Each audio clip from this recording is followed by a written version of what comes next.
हमारा संविधान हमारा स्वाभिमान जनसभा का आयोजन हरियाणा प्रदेश में किया जा रहा है और आज इसी के तहत अंबाला में इसका आयोजन किया गया। जनसभा की अध्यक्षता अंबाला में सुदेश कटारिया ने की। सुदेश कटारिया पूर्व मुख्यमंत्री मनोहर लाल खट्टर के मुख्य मीडिया सलाहकार है। हमारा संविधान हमारा स्वाभिमान जनसभा का मुख्य उद्देश्य संविधान के बारे में हर किसी को जागरूक करना। सुदेश कटारिया का कहना है कि हरियाणा बनने के बाद सत्ता परिवर्तन बहुत बार हुए, लेकिन व्यवस्था परिवर्तन पहली बार हुई। पूर्व मुख्यमंत्री मनोहर लाल खट्टर ने पंक्ति में खड़े आखिरी व्यक्ति तक हर व्यवस्था पहुंचाने का काम किया।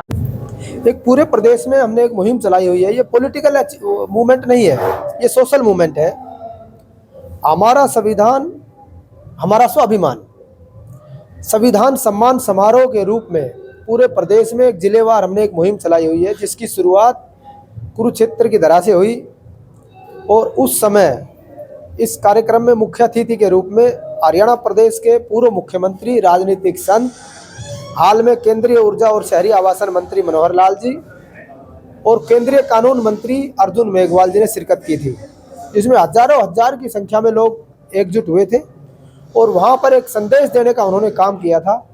बड़े नेताओं का काम दिशा और दशा दिखाना होता है। दशा जो देखे दिखा दे, दिशा दिखा के और एक रास्ता दिखाने का काम उन्होंने किया कि संविधान का सम्मान किसने किया और संविधान का सम्मान करने के बाद स्वाभिमान की अलग किसने जगाई। आप इतिहास उठाकर देखें, 1951 में जब डॉक्टर बी.आर. अम्बेडकर जी ने अपने मंत्री पद से इस्तीफा दिया तो 1952 में लोकसभा का आम चुनाव लड़ा। लोकसभा का आम चुनाव जब उन्होंने लड़ा तो कांग्रेस पार्टी सत्तासीन थी। तत्कालीन प्रधानमंत्री जवाहरलाल नेहरू जी ने उनके खिलाफ एक षड्यंत्र रच के एक अपना कैंडिडेट खड़ा करके उनको हरवाने का काम किया। ये हो सकता है पढ़े लिखे लोगों को सबको पता है, लेकिन आम जनता को नहीं पता। कांग्रेस पार्टी ने संविधान निर्माता डॉक्टर बी.आर. अम्बेडकर जी को भी नहीं छोड़ा। वो आम जनता और संविधान की बात कैसे कर सकती है। उसके बाद भी ये नहीं रुके। उसके बाद जब 1952 में एक बुरी तरीके से बाबा साहब हार गए थे, 1954 में एक भंडारा सीट थी, वो खाली सीट हुई थी, वहां पर उपचुनाव था। कांग्रेस पार्टी ने पीछे से कह के कि हम डॉक्टर बी.आर. अम्बेडकर जी को इसमें चुनाव में उतारते हैं, और कहने के बावजूद चीटिंग करके और तत्कालीन प्रधानमंत्री जवाहरलाल नेहरू जी ने अपने पीए को उनके खिलाफ चुनाव लड़ा दिया और रातों रात उसका प्रचार करके फिर बाबा साहब को हराने का काम किया। कांग्रेस पार्टी ने संविधान निर्माता बाबा साहब डॉक्टर भीमराव अंबेडकर जी को नहीं छोड़ा, तो आम जनता से क्या वो संविधान के सम्मान की बात कर सकती है। ये आम लोगों को पता होना चाहिए। 70 साल कांग्रेस ने राज किया, सत्तासीन रही, बी.आर. अम्बेडकर जी को भारत रत्न की उपाधि नहीं दी। 1990 में जब डॉक्टर वीपी सिंह की सरकार थी, जब भारतीय जनता पार्टी से के संबंध में उन्होंने जब समझौता किया हुआ था वीपी सिंह की सरकार में, उस समय भारत रत्न की उपाधि डॉक्टर बी.आर. अम्बेडकर जी को मिली। ये तो भला हो डॉक्टर श्यामा प्रसाद मुखर्जी जी का, जो जनसंघ के संस्थापक थे, जिनके सहयोग और आशीर्वाद से बाबा साहब डॉक्टर भीमराव अम्बेडकर जी राज्यसभा पहुंचे, जिसका नतीजा है आज संविधान, उनके लिखे हुए संविधान को अनुसरण आज पूरा देश कर रहा है। आज बात फिर हरियाणा की करें। 1966 में हरियाणा बनने के बाद हरियाणा प्रदेश की मैं अगर बात करूं तो अनेकों नेक हमारी मांगे दलित समाज की पेंडिंग पड़ी रही। 3 बड़ी मांगे दलित समाज की थी कि हरियाणा प्रदेश में अलग से अनुसूचित जाति आयोग बने, हरियाणा प्रदेश में सफाई कर्मचारी आयोग बने, हरियाणा प्रदेश में प्रमोशन में रिजर्वेशन मिले। ये तीनों मुख्य मांगे थी जिनके आधार पर कांग्रेस सत्तासीन होती चली गई। हर बार दलित समाज को प्रलोभन देके सत्ता की सीढ़ी तक पहुंचती रही, लेकिन इन विषयों पर किसी ने ध्यान नहीं दिया। आज से 11 साल पहले हरियाणा प्रदेश में एक ऐसे राजनीतिक संत ने एंट्री की जिन्होंने सही मायने में दलितों के हकों हकूक की लड़ाई लड़ी, गरीबों के हकों हकूक की लड़ाई लड़ी। हरियाणा प्रदेश में 1966 में सरकार बनने के बाद किसी भी मुख्यमंत्री और सरकार ने दलित समाज और गरीब समाज की सुध नहीं ली। इनको सत्ता की सीढ़ी समझकर, इनको इस्तेमाल करके और राज करते चले गए और एक डर्रे पर काम करते रहे, चहेतों को नौकरी चहेतों को काम। किसी व्यक्ति ने आखिरी पंक्ति में खड़े निचले पायदान पर खड़े व्यक्ति की तरफ नहीं देखा। लेकिन 11 साल पहले एक ऐसे राजनीतिक संत ने एंट्री की जिसने हरियाणा प्रदेश में आमूल चूल परिवर्तन किए। उन्होंने कहा मैं आखिरी पंक्ति में खड़े आखिरी व्यक्ति को सरकारी सुविधाएं भी दूंगा, उनको बराबरी का अधिकार भी दूंगा। जो हरियाणा प्रदेश में 3 मुख्य ढर्रे हरियाणा प्रदेश में चलते थे, जातिवाद, भाई भतीजावाद, क्षेत्रवाद, इनसे पीड़ित और प्रताड़ित हरियाणा प्रदेश था। उस राजनीतिक संत ने आने के बाद तीनों कुरीतियों को जड़ से उखाड़ने का काम किया। कोई भाई भतीजावाद नहीं है आज, कोई क्षेत्रवाद नहीं है, कोई जातिवाद नहीं है। अगर मैं बात करूं जात धर्म और पार्टीबाजी से ऊपर उठकर अगर किसी ने काम किया तो उस राजनीतिक संत ने किया। उन्होंने सबसे पहले आने के बाद कहा मैं योग्यता के आधार पर नौकरी दूंगा, आखिरी पंक्ति में खड़े आखिरी व्यक्ति को सुविधाओं का लाभ दूंगा। ऐसी ऐसी योजनाएं धरातल पर उतार कर गए। 1.25 लाख नौकरियां जो हरियाणा प्रदेश कांग्रेस के कार्यकाल में, उससे पहले चौटाला कार्यकाल में, बंसीलाल कार्यकाल में, भजनलाल कार्यकाल में, जहां सरकारी नौकरियों की सरेआम बोलियां लगाई जाया करती थी,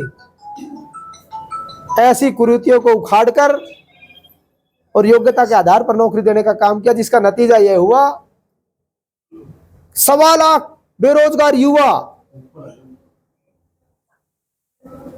जिनके घर पर छत नहीं, खाने के लिए रोटी नहीं, ऐसे दलित समाज के लोग एचसीएस और सब इंस्पेक्टर भर्ती हुए हैं।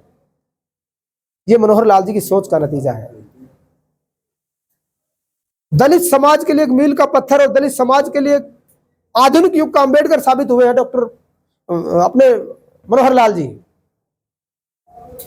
ऐसे ऐसे नौजवान हजारों युवाओं को मैं यहां लाइन में खड़ा कर सकता हूं जो एचसीएस और सब इंस्पेक्टर और दूसरे एक्सियन कोई दूसरे विभागों में अधिकारी नियुक्त हुए हैं।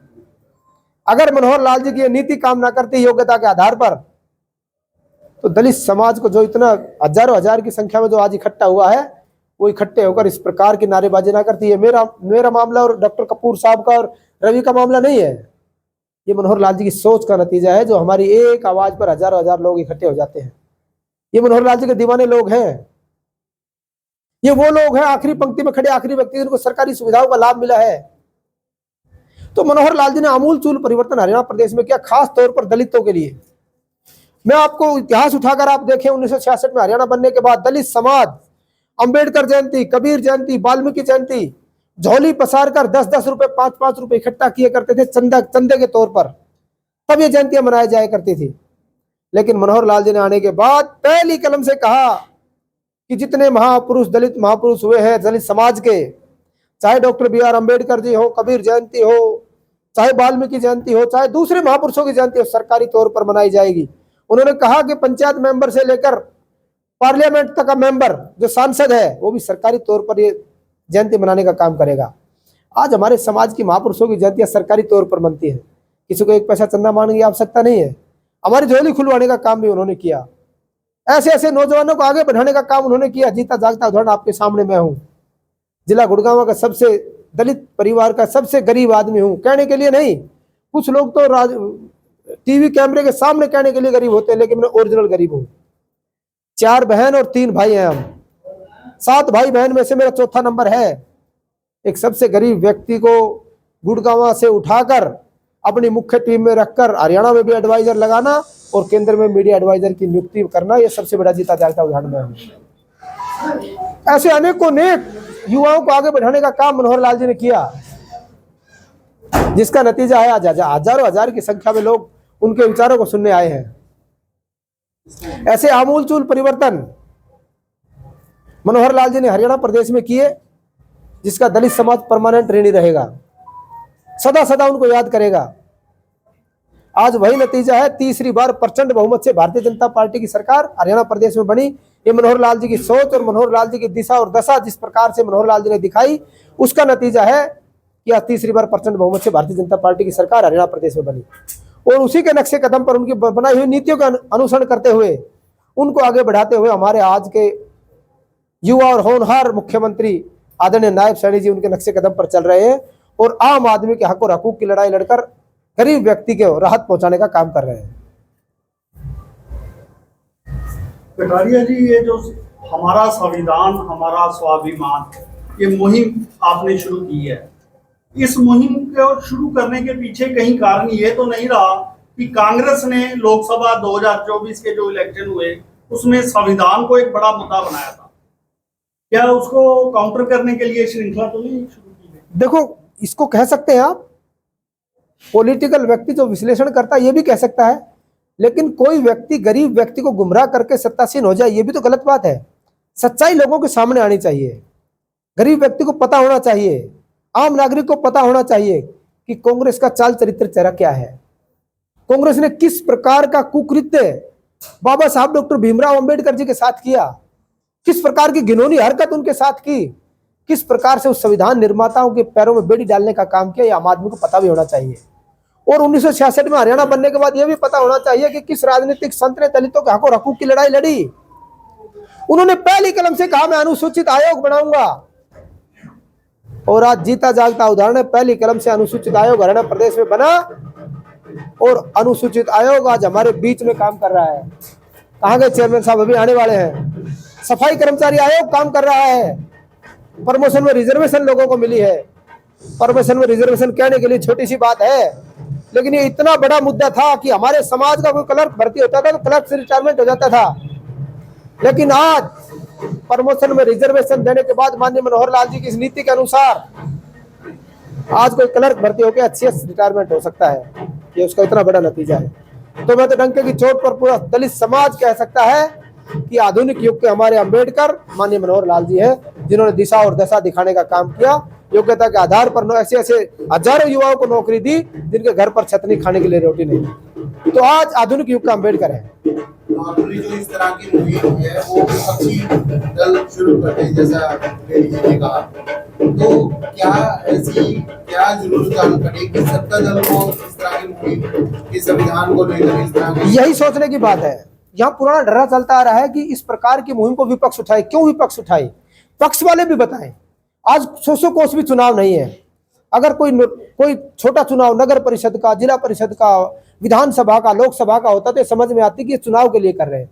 लेकिन भारतीय जनता पार्टी कभी चुनावी एजेंडे पे नहीं चलती है। उनका चुनावी एजेंडा ही नहीं रहा। हमारा लोगों को जागरूक करना भी हमारा काम है, लोगों को अवेयर करना भी काम है, सच्चाई सच्चे रास्ते पर दिखाना भी काम है। आप देखिए पिछले समय में कैसी विकट और विषम परिस्थिति आई। हरियाणा, पूरे देश में एक युद्ध की स्थिति बनी और आतंकवाद के खिलाफ एक इस प्रकार से लड़ाई माननीय मोदी जी ने चलाई। और उसके बीच में हमारे राजनीतिक संत और पूर्व मुख्यमंत्री मनोहर लाल जी का जन्मदिन आया।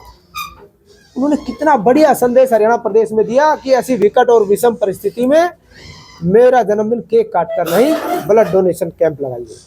11,500 यूनिट ब्लड डोनेट किया लोगों ने। वो ऐसी विकट और विषम परिस्थिति में काम आएगा।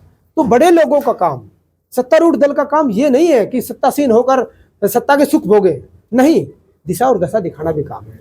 इसका क्या प्रारूप रहेगा इस पूरी मुहिम का, कहाँ जाएगी? आप लेट हो गए, अब दोबारा से शुरू करनी पड़ेगी, मैं बता देता हूँ। अब फिर दास्ताने हरियाणा न्यूज अब उपलब्ध है 1100 प्लस डिजिटल केबल नेटवर्क पर and Android based DTH smart set top box, सभी OTT प्लेटफॉर्म। 24 लाइव देखिए हमारे सभी सोशल मीडिया पेजेस पर। अधिक जानकारी के लिए विजिट करें www.dastaneharyana.in पर।